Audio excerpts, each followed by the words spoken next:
neighbors. My neighbor is threatening me, threatened to kill me, threatened to kill the police. I have it on video. We're scared. 2 officers arrive on the scene of an ordinary disturbance call. A man is threatening his neighbors. However, in just a moment, the situation will escalate into something much worse. Does he have any knives? Any knives? No, Guns? They have guns. The suspect is armed. Okay, we're gonna block the main entrance right here. My neighbor is threatening me, threatened to kill me, threatened to kill the police. I have it on video. We have deployed a SWAT team en route to... Step out slow! Shot out. Move!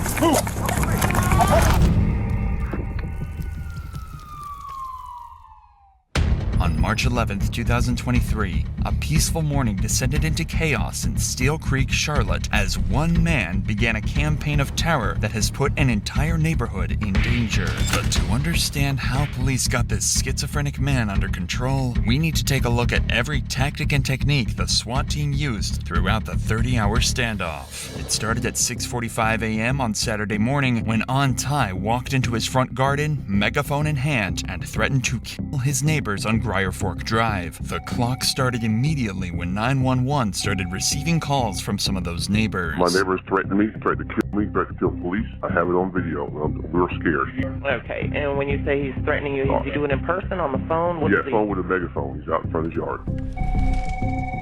Charlotte 911. I need police. I need to file communicating threats report. I'm working with CMPD crisis response team, and our neighbor is threatening us currently. Community Policing Crisis Response Team helps mediate disputes between neighbors and can often settle arguments without having to call 911. They specialize in people who have behavioral problems or those with substance abuse, and they've been involved with Ty on no less than 13 other occasions after his threatening behavior towards his neighbors. Unfortunately, this situation is much too serious for the CMPD this time, and the police have to step in for what will be their 47th interaction with Ty. He's at the door on a megaphone yelling.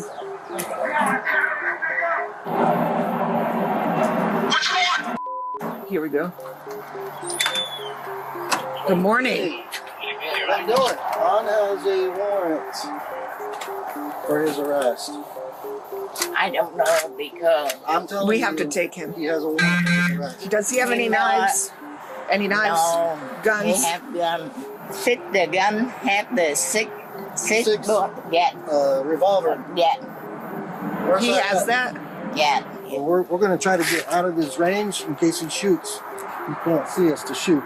In order to make sure the cops have the right information, they're going to need to break down the language barrier. So her daughter is soon on the phone helping to translate for the officers, ensuring the cops can properly assess the gravity of the situation without second-guessing themselves. Who is this? My daughter. Oh, hello? Hello. Hi. Hey, this is Officer Miller with Charlotte Police. We're just trying to clarify with the language barrier for your mom, but Ann has a order for his arrest to go to jail. She's advising that he has what we can best tell is a revolver, a gun. I just want to confirm that he does have that with your mom. If you can ask her if he does have a gun. Yes, of course. I'll answer that. All right, go ahead. So she says that he does have a revolver in his room. Does he have bullets in the revolver? Is it loaded? Yes, she said it's loaded. She was trying to explain another possible weapon, and I couldn't understand what she was saying. So can you ask her if he has any other weapons? That he has a baseball bat in this room. And what kind of dog does he have? There's 2 dogs in there. Like a medium-sized dog, and the other one is like a small Maltese.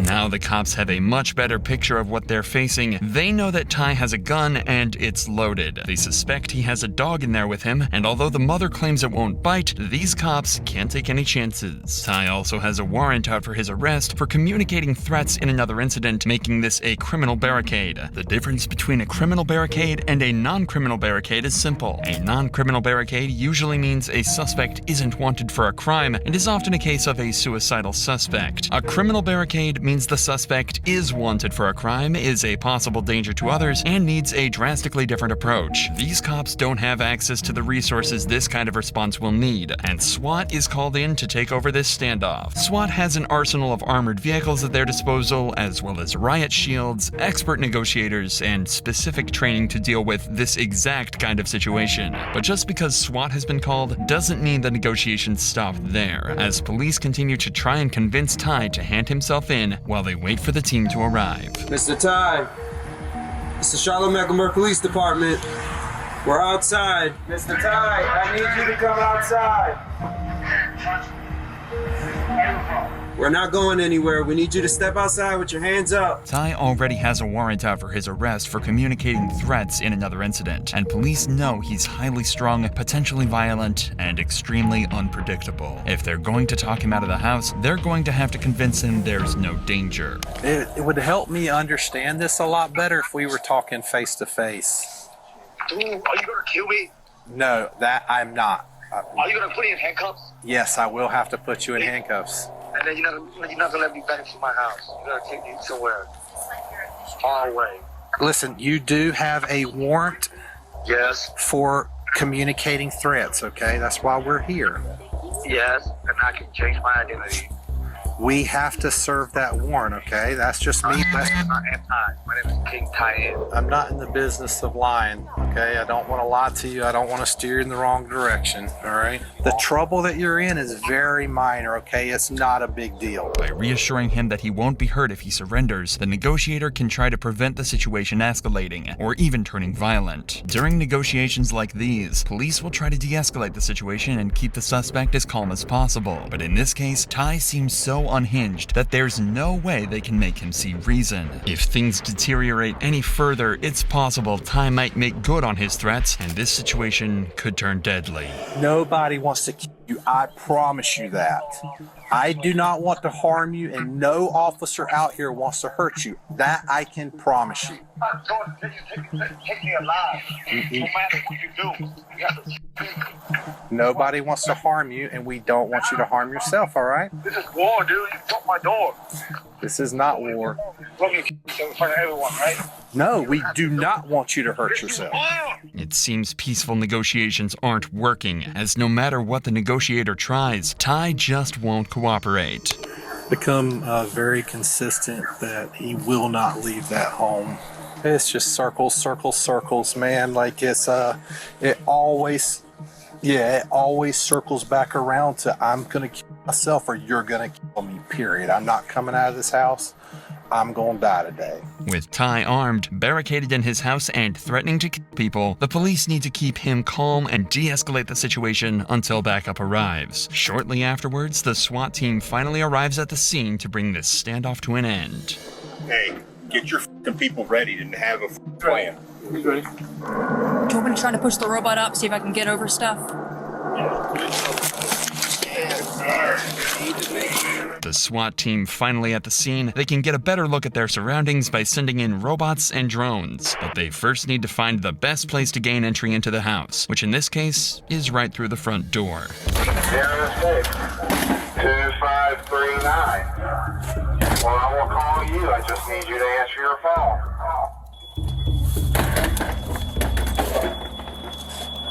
This is very important.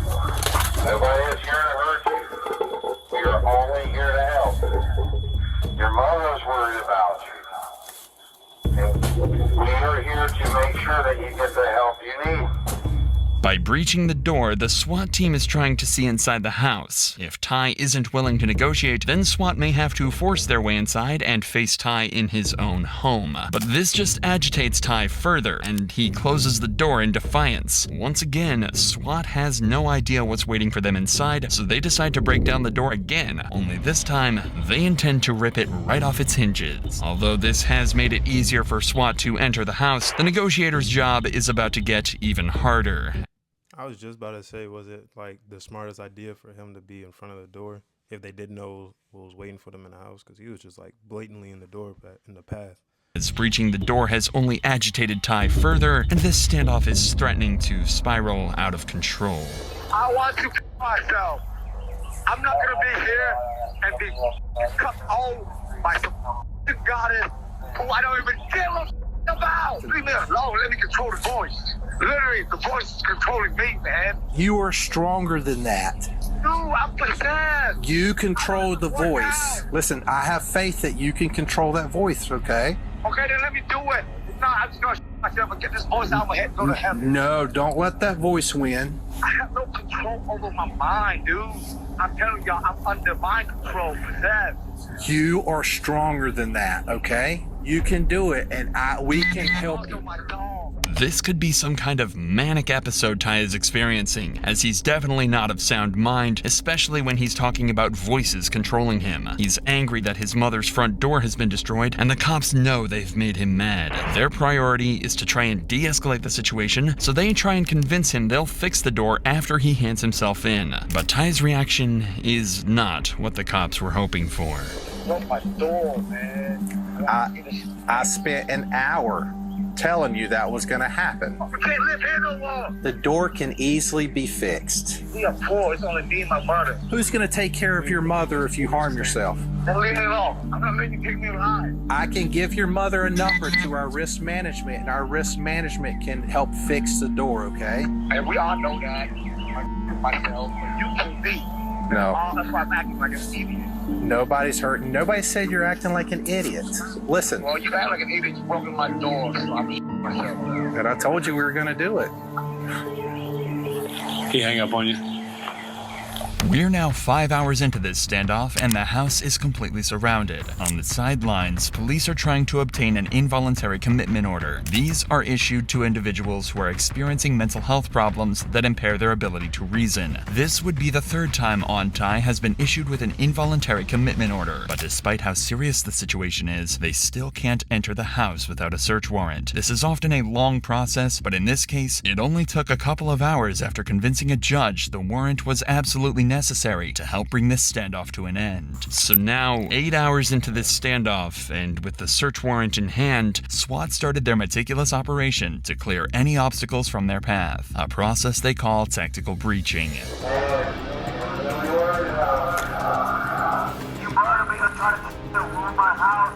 You have no legal right. Tactical breaching is more than just breaking down windows and doors, as it allows easy access to the house and allows police to see inside the house. But it's still not safe for the officers to enter the house, as Ty is still hiding and armed with a gun. There's only one way to see inside the house without putting lives at risk, by using the latest technology to their advantage, like drones and robots. Alright, well, we're sending a robot in up the steps if you can.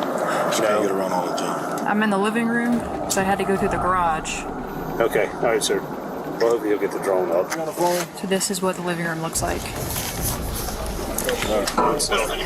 Police robots have been around for decades, but are limited to low ground. With Ty hiding upstairs, police need to utilize one of the newer members of the team, the drone. First developed for military purposes, drones have become increasingly more popular with police departments all across America, just like here in Charlotte. I'm doing what I can to push my way through.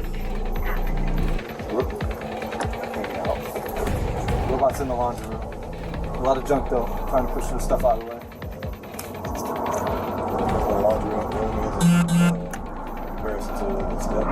Yeah, she's got to go all the way around. Drones can reach places people can't and give police a bird's eye view of the upstairs of the house without a single officer being put in harm's way. It also shows how quickly a situation can go from quiet to dangerous in the blink of an eye. I could try to push it through the front door, but I can't promise anything. That drone has just been destroyed, but now police know exactly which room he's hiding out in. After a second drone is destroyed, Ty suddenly appears at the front door of the house and he's armed with a handgun. What he might not realize is he's in the targets of several sharpshooters, who are scattered around the area with various views of the house, ready to fire if Ty presents a threat to them, their fellow officers, or anyone else in the area. He's trying to put the door back up, it looks like. Gun in his left hand. Shot out.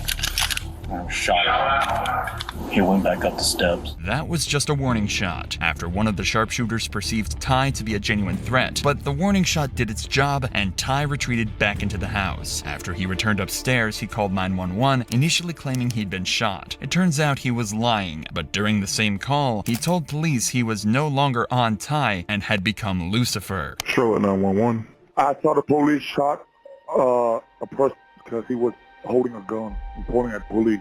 And the police shot him. He's dead. I need to make a police report. Okay, well, where are you at so we can make that report?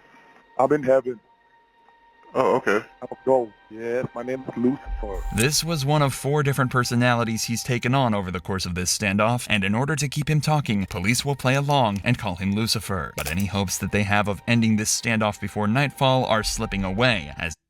One, I didn't know that police could send warning shots. That's new to me, but I mean, it worked. And another thing is this dude is obviously severely going through something really crazy right now, so I'm hoping the best for both of them for real.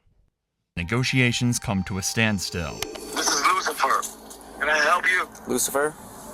Yeah. This is Hong. Are you okay? I know you are. Yeah, I'm an angel of God. Of course I'm fine. Okay. I want to help you, Lucifer. Lucifer, where are you? My name's the living God. Right. He's dead. He went upstairs and called you off for help. Ty may be in need of the kind of medical help that these cops can't give him, but that doesn't make the situation any less dangerous. It's now 10 hours into this standoff, and the tactical breaching continues. 2 vehicles in the driveway are removed to prevent the suspect from making a quick getaway, and more windows are breached around the house as the standoff goes into the night, where Ty continues with his bizarre exchanges with negotiators. Take all the windows out. I'm telling you, I'm an anarchy. I don't demand nothing to leave. Get out of my house. I don't need it to leave. Stop talking to me. Okay? I don't talk to the police. Yeah, stand by. Got the window open, kind of looking out towards my direction. On the megaphone. There's no talking. You won't do it. It's illegal. I have the right to practice religion. Leave me alone. This incident has now been going on for over 13 hours, and tactical breaching has removed most of the doors and windows. Negotiations continued into the next morning, but they couldn't get Ty to give himself up. So SWAT turned to their arsenal of other tactics to continue the effort to bring this standoff to an end peacefully, including the smoke grenade. All right, you ready? All right. Move.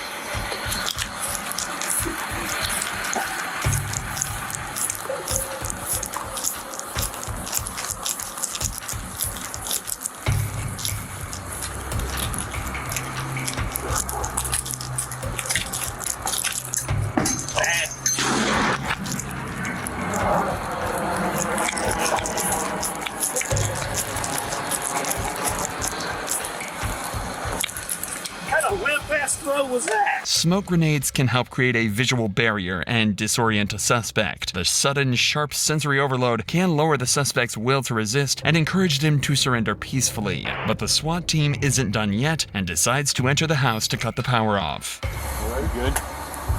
Yep. All right, move, Shell.